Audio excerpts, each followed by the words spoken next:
সম্পূর্ণ আমদানি নির্ভর মশলা জাতীয় ফসল জিরা চাষ হচ্ছে এখন দেশের মাটিতে। চট্টগ্রামের সীতাকুণ্ডে ইতোমধ্যে এই চাষের সফলতার মুখ দেখেছেন চাষিরা। কম সেচ এবং রোগবালাইয়ের আক্রমণ কম হওয়ায় দেশে জিরার সফল চাষে বেশ সম্ভাবনা রয়েছে বলে জানায় কৃষি বিভাগ। গাছে শোভা পাচ্ছে জিরা ফুল।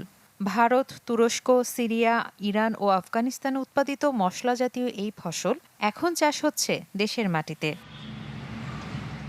চট্টগ্রামের সীতাকুণ্ডে প্রায় 20% জমিতে চাষ হয়েছে আমদানি নির্ভর এই ফসলের।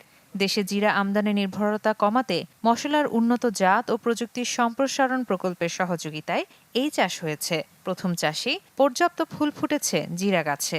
20 থেকে 25 দিনের মধ্যেই ভালো ফলনের আশা চাষিদের। বিদেশ থেকে দেশে রেমিটেন্সের টাকা আসে নিরাপদে। তাই আজই আপনার আপনজনকে বলে রাখুন, রেমিটেন্সের টাকা যেন শুধু নগদেই পাঠায়। যেহেতু ফুল চলে আসছে, আমাদের ফলও কিন্তু এখানে দেখা যাচ্ছে, তো আমরা আশা করছি উপযুক্ত সময়ের মধ্যে আমরা এটা হারভেস্ট করতে পারবো। আর আমার দেখা দেখি আমাদের আশেপাশে যারা আছে সবাই এটা চাষাবাদের প্রতি আগ্রহী হচ্ছে। আশা করছি সামনের বছরই এটা আমার কয়েক গুণ বৃদ্ধি পাবে চাষাবাদ। জিরাতে ফুল আসলো কিনা, পোকামাকড়ের কি অবস্থা, রোগবালাইয়ের কি অবস্থা, এগুলি এসে আমরা প্রত্যেকদিন এগুলি মনিটরিং করে যাই। এমনকি কৃষি অফিসে গিয়ে আমাদের স্যার মহোদয়, কৃষি অফিসার মহোদয়কে আমরা প্রত্যেকদিন এটা নিয়মিত আপডেট দিয়ে থাকি। এর আগে বগুড়ায় পরীক্ষামূলক চাষ হলেও ফুল আসেনি জিরা গাছে। অল্প সেচ ও রোগবালাইয়ের আক্রমণ কম হওয়ায় এ চাষে সফলতা পেয়েছে সীতাকুণ্ডের চাষিরা। নিবিড় যত্ন পেলে জিরা গাছে আরও ফলনের আশা কৃষি বিভাগের।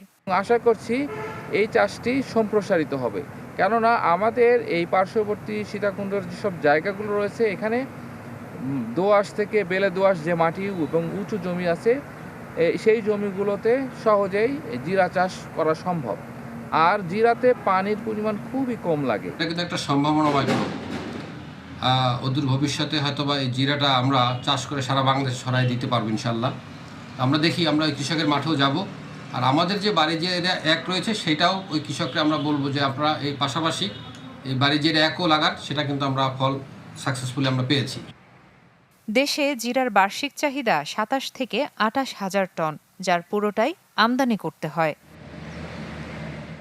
ইসরাত এমি, চ্যানেল 24, চট্টগ্রাম।